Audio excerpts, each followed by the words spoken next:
नमस्कार, मी assistant professor Jaya Kawale GS college of commerce वर्धाच्या ई-लर्निंग प्लॅटफॉर्मवर आपल्या सर्वांचे स्वागत करते। आजचं आपलं लेक्चर आहे बीकॉम फायनल इयर मराठी मीडियमसाठी कॉस्ट अकाउंटिंग। तर स्टुडंट, आपण युनिट नंबर 3 प्रोसेस अकाउंटच्या अंतर्गत प्रोसेस अकाउंटिंगच्या अंतर्गत काही प्रॉब्लेम बघत होतो। त्यापैकीचा आज आपला प्रॉब्लेम आहे ज्यामध्ये आपण ॲबनॉर्मल लॉस आणि ॲबनॉर्मल गेनचं कॅल्क्युलेशन कशा पद्धतीने केले जातं, ॲबनॉर्मल गेन किंवा ॲबनॉर्मल लॉस ची अमाऊंट जी आहे ती कशा पद्धतीने काढली जाते ते आजच्या या लेक्चरमध्ये आपण बघणार आहोत। जे झालेले प्रॉब्लेम आहे त्याची प्रॅक्टिस तुम्हाला करत राहायची आहे। प्रत्येक एक प्रॉब्लेममध्ये एक नवीन पॉईंट आलेला आहे। त्या पद्धतीने आजचा हा जो प्रॉब्लेम आहे यामध्ये दोन पॉईंट आपण इन्क्लूड केलेले आहे, ॲबनॉर्मल लॉस आणि ॲबनॉर्मल गेन। जो प्रॉब्लेम आहे त्यामध्ये दिलेल्या माहितीनुसार आपल्याला प्रोसेस अकाउंट तयार करायचे आहे। प्रोसेस अकाउंट तयार करत असताना जे प्रोसेस अकाउंट आपल्याला तयार करायला सांगितलेले आहे त्यापैकी जे काही अकाउंट आहे त्यामध्ये ॲबनॉर्मल लॉस येईल तर काही अकाउंटमध्ये ॲबनॉर्मल गेन येईल। तर दोन्ही सोबत आपण ॲबनॉर्मल गेन आणि ॲबनॉर्मल लॉस या दोन्हीचं कॅल्क्युलेशन कसं करायचं आणि त्याची अमाऊंट कशा पद्धतीने शोधून काढायची हे या लेक्चरमध्ये आपण बघणार आहोत। तर क्वेश्चन आधी वाचून घेऊया। क्वेश्चनची लिंक तुम्हाला डिस्क्रिप्शन बॉक्समध्ये दिलेली असेल। लिंक ओपन करून क्वेश्चन लिहून घ्यायचा आणि सोल्युशनसाठी व्हिडिओ बघायचा। अर्ध्यापर्यंतचा प्रॉब्लेम तुम्ही स्वतःही सॉल्व्ह करू शकता। ॲबनॉर्मल लॉस आणि गेनचं कॅल्क्युलेशन सोडून जो अर्ध्यापेक्षा जास्त प्रॉब्लेम आहे तो तुम्हाला स्वतः सॉल्व्ह करता येईल। त्यानंतर ॲबनॉर्मल लॉस किंवा गेनच्या कॅल्क्युलेशनचं बघण्याकरिता तुम्ही हा व्हिडिओ क्लिअरली समोर बघू शकता। क्वेश्चन एकदा वाचून घेऊ आणि थोडक्यात समजून घेऊया। क्वेश्चन मध्ये सांगितलं आहे the product of a company passes through 3 distinct process to completion. म्हणजे एक प्रोडक्ट कंप्लीशन होण्यासाठी ते प्रोडक्ट 3 प्रोसेस मधून पास होणार आहे। They are non as A, B and C आणि त्या प्रोसेसचं नाव आहे process A, B and C। त्यानंतर दिलेलं आहे from past experience it is ascertain that loss is incurred in each process. म्हणजे मागच्या काही एक्सपिरियन्सवरून जो प्रोसेस अकाउंट आहे त्या प्रोसेस अकाउंटमध्ये काही लॉस होतो आहे ज्याला आपण नॉर्मल लॉस असं म्हणूया। तो नॉर्मल लॉस आहे A, प्रोसेस A मध्ये 2%, B इज इक्वल टू 5% म्हणजे प्रोसेस B मध्ये 5% आणि प्रोसेस C मध्ये 10%। In each case of percentage of loss is computed on the number of units entering the process concerned। म्हणजे ज्या प्रोसेसमध्ये आपण नंबर ऑफ युनिट्स इंटर केलेले आहे त्यावर आपल्याला ते पर्सेंटेज नॉर्मल लॉसचे पर्सेंटेज घ्यायचे आहे। हे तर आपल्याला सर्वांना माहितीच आहे। जे आपण 4 प्रॉब्लेम सोडवले त्या आधारावर ही माहिती आहे, त्याच पद्धतीची ही माहिती आहे। The loss of process A and B is sold ₹5 per 100 units. म्हणजे जो नॉर्मल लॉस होईल आहे प्रोसेस A आणि प्रोसेस B मध्ये तो नॉर्मल लॉस सोल्ड केला जाईल आहे ₹5 पर 100 युनिट्स। म्हणजे 100 युनिट्स साठी ₹5 अशा पद्धतीने नॉर्मल लॉस सोल्ड केले जाईल। तर त्याला आपण स्क्रॅप व्हॅल्यू त्याची अमाऊंट मध्ये जी नॉर्मल लॉसची स्क्रॅप व्हॅल्यू आहे ते येईल। And that of process C म्हणजे A आणि B मध्ये ₹5 च्या हिशोबाने आणि प्रोसेस C मध्ये at ₹20 per 100 units. Process C मध्ये पर 100 युनिट्स साठी ₹20 अशा पद्धतीने प्रोसेस नॉर्मल लॉसचे अमाऊंट नॉर्मल लॉसचे युनिट्स जे आहे ते सोल्ड केले गेलेले आहे। त्यानंतर खाली माहिती दिलेली आहे particulars process A, process B त्यामध्ये मटेरियल कन्झ्युम, डायरेक्ट लेबर आणि मॅन्युफॅक्चरिंग एक्सपेन्सेस अशा 3 एक्सपेन्सेसची माहिती तुम्हाला दिलेली आहे। त्यानंतर 2000 units have been issue to process A at a cost of ₹10,000। म्हणजेच प्रोसेस A मध्ये 20,000 युनिट्स इश्यू केलेले आहे ज्याची कॉस्ट आहे ₹10,000। तर आपल्याला प्रोसेस A मध्ये जेव्हा या ठिकाणी आपण मटेरियल इंट्रोड्यूस घेऊ त्यावेळेस 20,000 युनिट्स आणि त्याची प्राइस ₹10,000।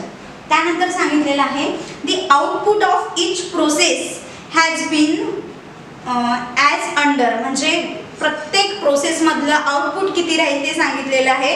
प्रोसेस A मध्ये 19,500 लास्ट प्रोडक्शन किती होणार आहे त्या प्रोसेस मध्ये सांगितलं आहे या ठिकाणी।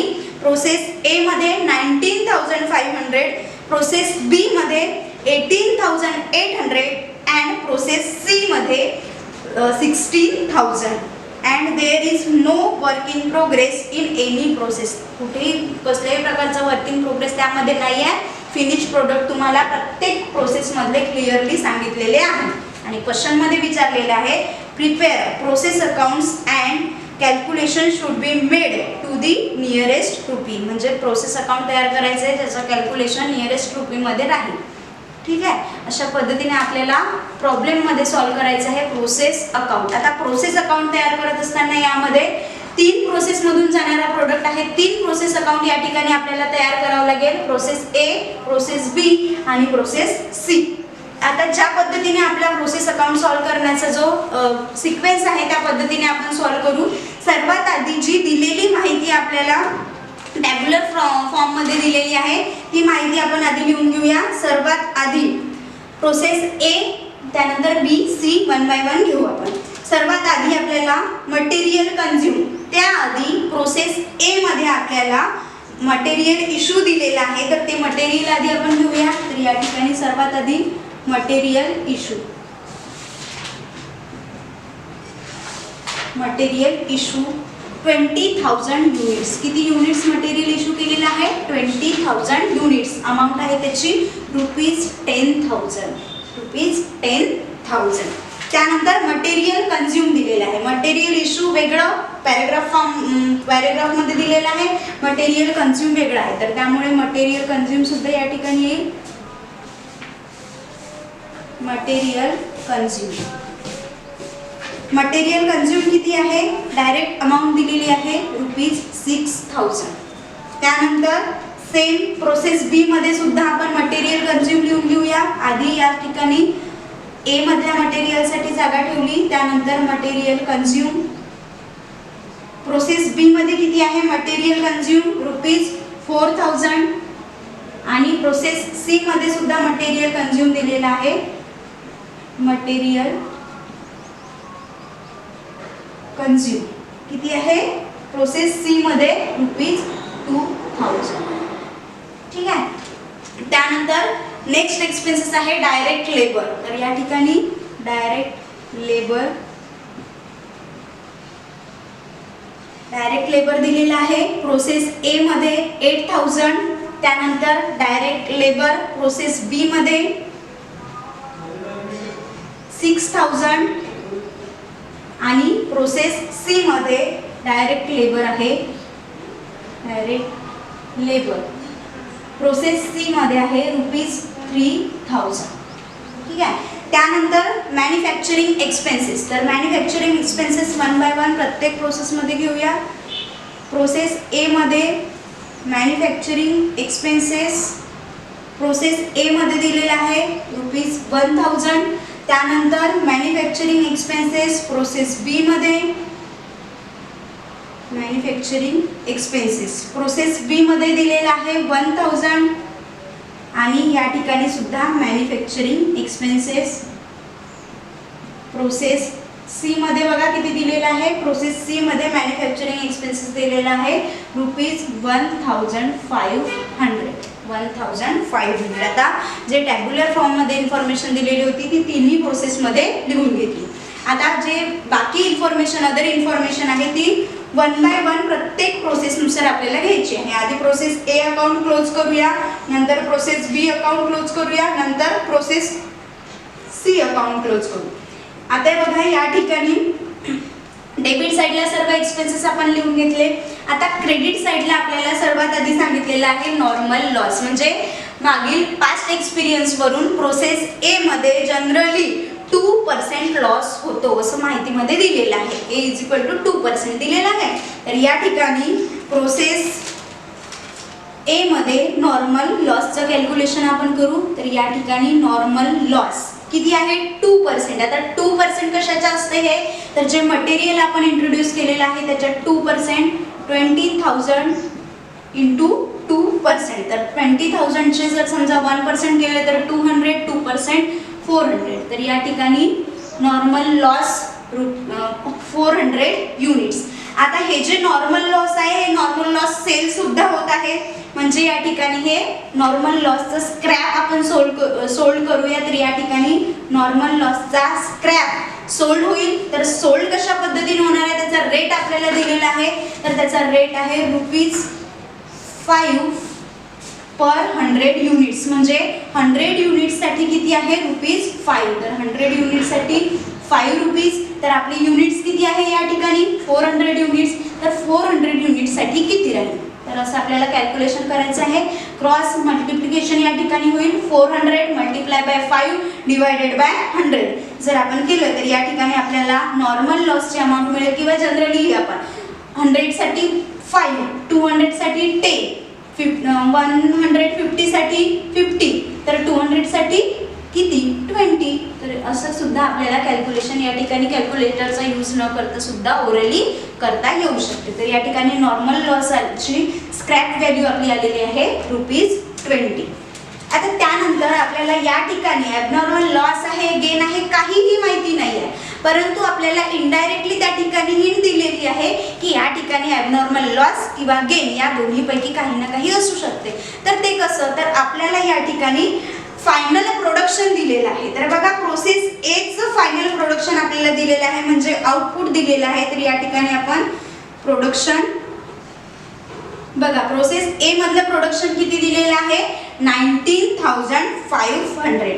19,500.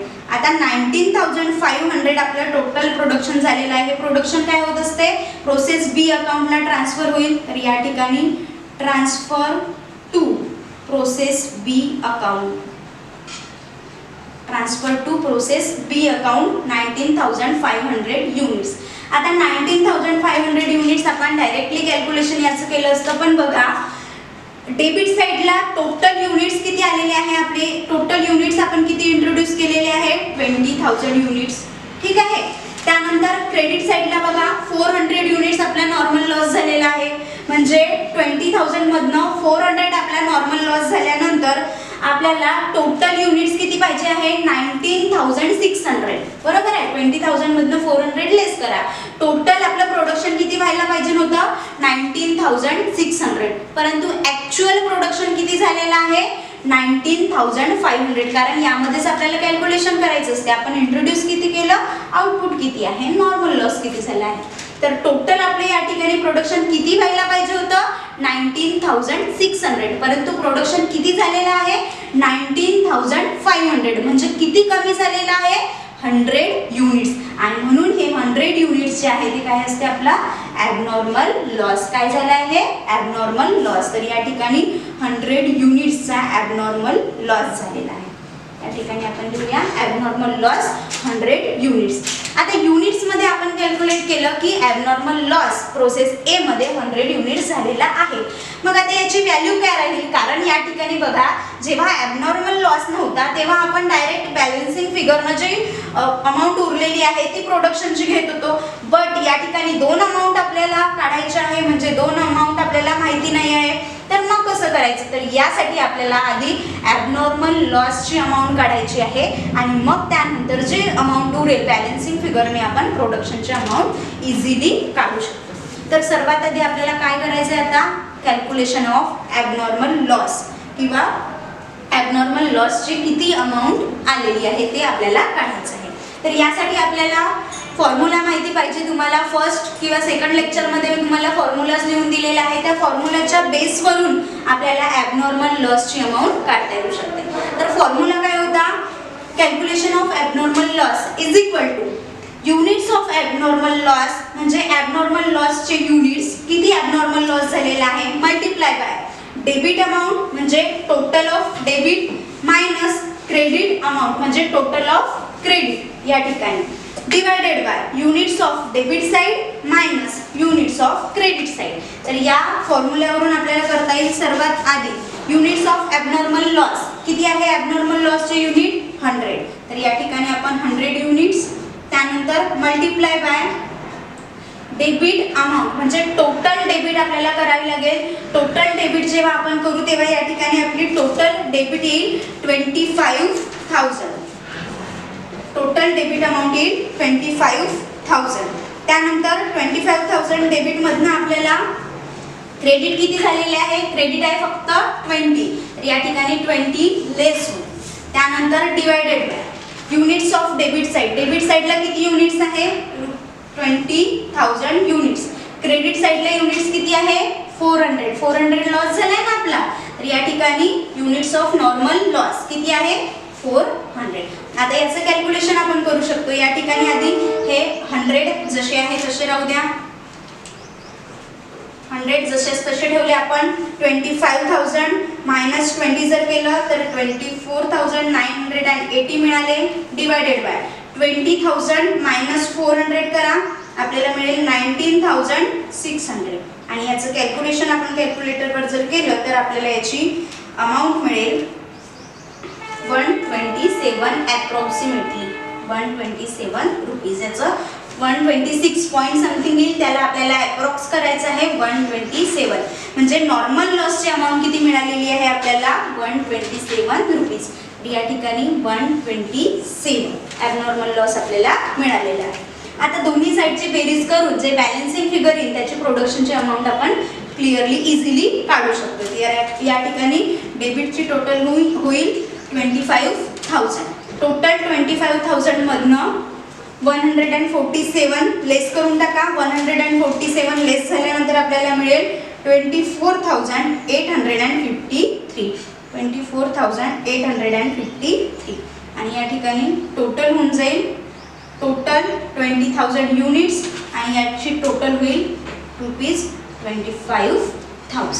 आणि अशा पद्धतीने हे जे प्रोसेस ए अकाउंट आहे हे क्लोज होऊन जाईल. आता बघा या ठिकाणी आपल्याला पर युनिट सुद्धा निघू शकते आपले, तर या ठिकाणी पर युनिट प्राइस किती आहे प्रोडक्शन ए प्रोसेस ए मध्ये ते आपल्याला काढता येईल. टोटल या ठिकाणी एक्सपेन्सेस किती झालेले आहे, 24,853 divided by total units produce किती आहे, 19,500. तर या ठिकाणी आपल्याला टोटल पर युनिट प्राइस मिळेल 1.27 पर युनिट.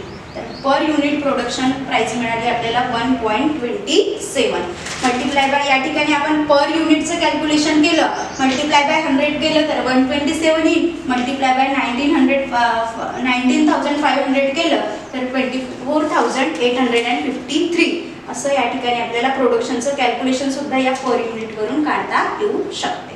हे झालं प्रोसेस ए अकाउंट, या ठिकाणी आपण क्लोज केलं. आता बघा प्रोसेस ए मधलं जे फायनल प्रोडक्शन आहे ते प्रोसेस बी अकाउंटला ट्रान्सफर होत असते. तर या ठिकाणचं जे प्रोडक्शन आहे ते प्रोसेस बी अकाउंट मध्ये आलं. प्रोडक्शन या ठिकाणी आपण याला लिहू शकतो transfer from process A, transfer from process A account, transfer from process A account. आता ट्रान्सफर किती झालेला आहे, किती युनिट्स ट्रान्सफर झालेले आहे, 19,500.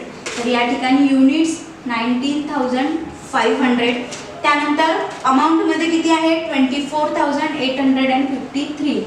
24,853 हे मटेरियल प्रोसेस ए मधून ट्रान्सफर झालेले आहे, प्रोसेस बी मध्ये आलेलं आहे.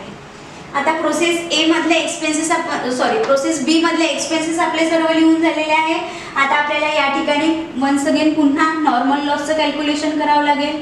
तर या ठिकाणी नॉर्मल लॉस, आता प्रोसेस बी मध्ये नॉर्मल लॉस किती होईल हे आपल्याला सांगितलेलं आहे. प्रोसेस बी मध्ये 5% नॉर्मल लॉस होणार आहे. किती, 5%. तर या ठिकाणी नॉर्मल लॉस 5% आता कशाच्या, तर जे मटेरियल आपण इंट्रोड्यूस केलेलं असेल त्याच्या 5%. म्हणजे या ठिकाणी मटेरियल किती युनिट्स आपण केलेलं आहे, 19,500.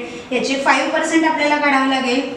तर 19,500 चे 5% जर आपण काढतो आहे तर ते येईल 975 युनिट्स. आता सेम ज्या पद्धतीने आपण प्रोसेस ए मध्ये स्क्रॅप सोल्ड केलं त्याच पद्धतीने प्रोसेस बी मध्ये सुद्धा जे स्क्रॅप आहे, जे नॉर्मल लॉस आपला झालेला आहे ते त्याचं जे स्क्रॅप आहे ते सोल्ड केलं जाईल. तर याचा सुद्धा रेट आपल्याला प्रोसेस ए आणि बी चा जो स्क्रॅप सोल्डचा रेट होता तो सेम आहे. म्हणजेच 100 युनिट्स चे 5 रुपीज, म्हणजे 5 rupees 100 units. 5 rupees per 100 units म्हणजे 100 रुपीजसाठी किती रुपीज मिळणार आहे आपल्याला 5 रुपीज. 100 युनिट्ससाठी 5 रुपीज. तर या ठिकाणी आपले किती युनिट्स आहे 975. तर 975 साठी किती, तर या ठिकाणी क्रॉस मल्टिप्लिकेशन करून आपण याची अमाऊंट काढू शकतो. 975 मल्टिप्लाय बाय 5 डिवायडेड बाय 100. तर या ठिकाणी याची प्राइस मिळेल आपल्याला 48.75 आणि याला आपल्याला प्लस या ठिकाणी प्लस 1 करून अप्रॉक्सिमेटली प्राइस मिळेल 49. या ठिकाणी जर समजा पॉइंट नंतर 5 6 7 8 9 असेल तर या ठिकाणी एक ॲड होत असतो, बरोबर आहे. आणि जर पॉइंट नंतर 1 2 3 4 असेल तर काहीच होणार नाही, जसे ते राहील. या ठिकाणी 7 आहे म्हणजे 5 पेक्षा जास्त आहे, तर या ठिकाणी एक ॲड झाला 49 रुपीज नॉर्मल लॉसचं स्क्रॅप झालेलं आहे. सोल्ड नॉर्मल लॉस सोल्ड केले गेलेलं आहे. आता यामध्ये सुद्धा आपण इथपर्यंत आलो.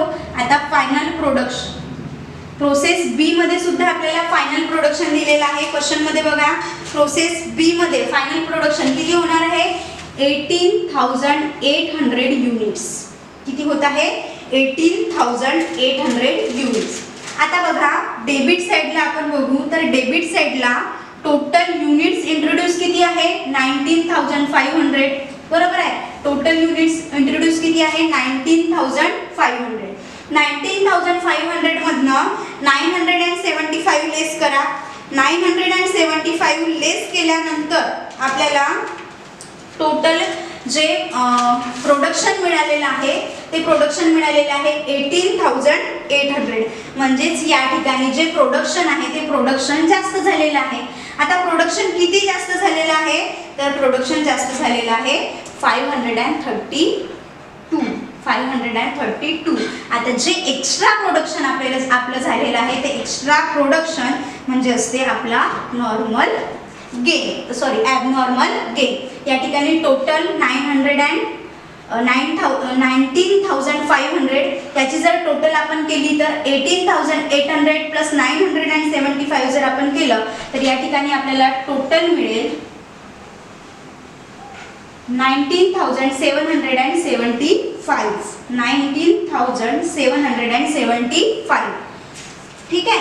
पण आपल्याला या ठिकाणी प्रोडक्शन किती झालेलं आहे 18,800 म्हणजे एक्स्ट्रा झालेलं आहे. आता किती एक्स्ट्रा झालेलं आहे, जेवढं एक्स्ट्रा प्रोडक्शन झालेलं असेल तेवढं आहे आपला ॲबनॉर्मल गेन. तर ॲबनॉर्मल गेन किती झालेलं आहे 19,775 मायनस 19,500. ठीक आहे.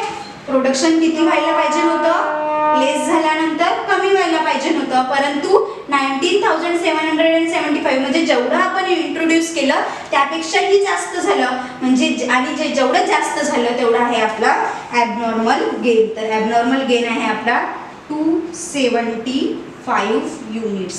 275 युनिट्स आणि टोटल युनिट्स या ठिकाणी मग होऊन जाईल 19,775.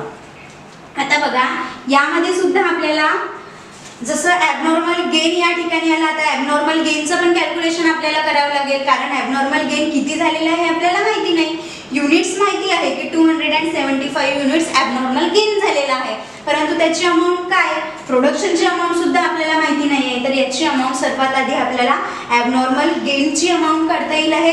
तर ॲबनॉर्मल गेन ज्या पद्धतीने आपण ॲबनॉर्मल लॉससाठी आपण फॉर्म्युला वापरला, अगदी त्याच पद्धतीने ॲबनॉर्मल गेनसाठी सुद्धा आपल्याला फॉर्म्युला वापरायचा आहे. फॉर्म्युला हाच राहील, फक्त फरक एवढा राहील यामध्ये आपण ॲबनॉर्मल लॉस घेतलेला आहे, आता या ठिकाणी आपल्याला ॲबनॉर्मल गेन घ्यावं लागेल. तर फॉर्म्युला काय बनेल units of abnormal gain multiply by debit amount minus credit amount divided by units of debit side minus units of normal loss. तर आता या ठिकाणी फॉर्म्युला कसा लागेल तर या ठिकाणी फॉर्म्युला लावण्यासाठी आपल्याला युनिट्स ऑफ ॲबनॉर्मल गेन किती राहील 275. त्यानंतर मल्टिप्लाय बाय डेबिट साइडची टोटल लेस क्रेडिट साइडची टोटल. डेबिट साइडची टोटल जर आपण करतो आहे तर डेबिट साइडला आपल्याला टोटल मिळेल 35,853 याची टोटल 35,853 लेस क्रेडिटची टोटल किती 49. तर 49 यामधून लेस होईल डिवायडेड बाय डेबिट साईडचे जे डेबिटला आपण युनिट्स इंट्रोड्यूस केलेले आहे ते units of debit side 19,500 less normal लॉसचे युनिट्स 975. फॉर्म्युलामध्ये अमाऊंट आपण फिट केलेला आहे याचं कॅल्क्युलेशन आपण करूया. याचं टोटल कॅल्क्युलेशन 35,804 ठीक आहे, मल्टिप्लाय बाय 275 डिवायडेड बाय 18,525 आणि कॅल्क्युलेशन जर आपण केलं तर या ठिकाणी आपल्याला प्राइस मिळेल 531.50. तर याला आपण अप्रॉक्सिमेटली लिहू शकतो 532. म्हणजे आपल्याला ॲबनॉर्मल गेनची व्हॅल्यू मिळाली 532. तर ॲबनॉर्मल गेनची व्हॅल्यू आपण या ठिकाणी लिहून घेऊया 532. आता ॲज इट इज आपलं सेम बॅलन्सिंग करून घेऊया. टोटल जर याची केली आपण डेबिट साईडची टोटल आधी किती आलेली होती 35,853. त्यामध्ये ॲड करा 532. तर याची टोटल होऊन जाईल 36,385. या ठिकाणी आता टोटल मधनं 49 मायनस करून टाका म्हणजे आपल्याला प्रोडक्शनची अमाऊंट मिळेल. तर प्रोडक्शनची अमाऊंट राहील आहे आपली टोटल प्रोडक्शनची अमाऊंट 36,336. पर युनिट काढायचे झाले तर 33,336 डिवायडेड बाय 18,800. तर पर युनिट प्राइस आपल्याला मिळेल 1.93 पर युनिट आणि याची टोटल होईल 36,385. या पद्धतीने प्रोसेस बी अकाउंट क्लोज होऊन जाईल. ॲबनॉर्मल गेन आलं प्रोसेस बी मध्ये. ए मध्ये ॲबनॉर्मल लॉस, बी मध्ये ॲबनॉर्मल गेन. आता जाऊया आपण process C account. Process C account मध्ये हे जे प्रोडक्शन आहे हे ट्रान्सफर झालेलं आहे प्रोसेस सी मध्ये. Transfer to process C.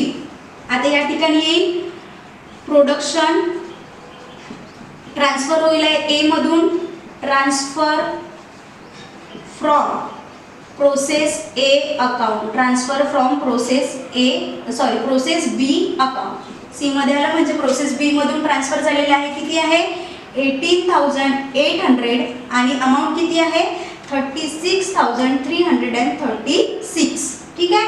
आता याची सुद्धा या ठिकाणी आपण टोटल सर्वात आधी नॉर्मल लॉसचं कॅल्क्युलेशन करू आपण. या ठिकाणी नॉर्मल लॉस बघा किती दिलेला आहे नॉर्मल लॉस. आता नॉर्मल लॉस किती राहणार आहे प्रोसेस सी मध्ये. तर नॉर्मल लॉस आहे 10%. 18,800 चे 10% जर आपण काढले तर 1,880 नॉर्मल लॉस राहील. 18,800 चे 10%.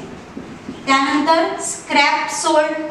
स्क्रॅप कशा पद्धतीने सोल्ड केलेला आहे तर याची सी मध्ये सेपरेटली वेगळी अमाऊंट दिलेली आहे.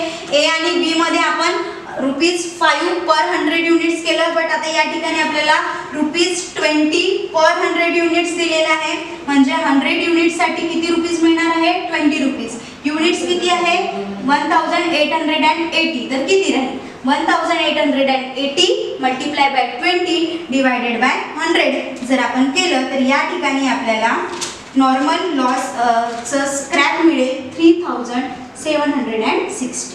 3,760. आता सेम इथे सुद्धा प्रोडक्शन लिहू आपण. प्रोडक्शन किती झालेलं आहे आणि हे जे प्रोडक्शन आहे हे होईल आहे transfer to godown.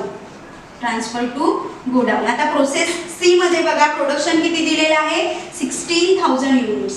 16,000 units. Total introduce किती केलेलं आहे आपण 18,800. त्यामधनं जर समजा 1,880 लेस केलं तर आपलं प्रोडक्शन जे आहे ते प्रोडक्शन व्हायला पाहिजे. प्रोडक्शन टोटल 16,000 झालेलं आहे. म्हणजे आपलं जे प्रोडक्शन आहे या ठिकाणी कमी झालेलं आहे. तर प्रोडक्शन किती कमी झालेलं आहे तर प्रोडक्शन 920 युनिट्स कमी झालेलं आहे. ते आहे आपलं ॲबनॉर्मल लॉस. Abnormal loss. आता या ठिकाणी ॲबनॉर्मल लॉसचं कॅल्क्युलेशन या पद्धतीने पुन्हा सेम करायचं आहे. ॲबनॉर्मल लॉसचं कॅल्क्युलेशन 920 मल्टिप्लाय बाय डेबिटची टोटल करावी लागेल. त्यामधून लेस क्रेडिटची टोटल 920. त्यानंतर डेबिटची टोटल 42,836 लेस 376. ठीक आहे. डिवायडेड बाय डेबिटचे टोटल युनिट्स इंट्रोड्यूस आहे 18,800 लेस क्रेडिटचे जे युनिट्स आहे ते आहे 1,880. याचं जर कॅल्क्युलेशन केलं तर आपल्याला मिळेल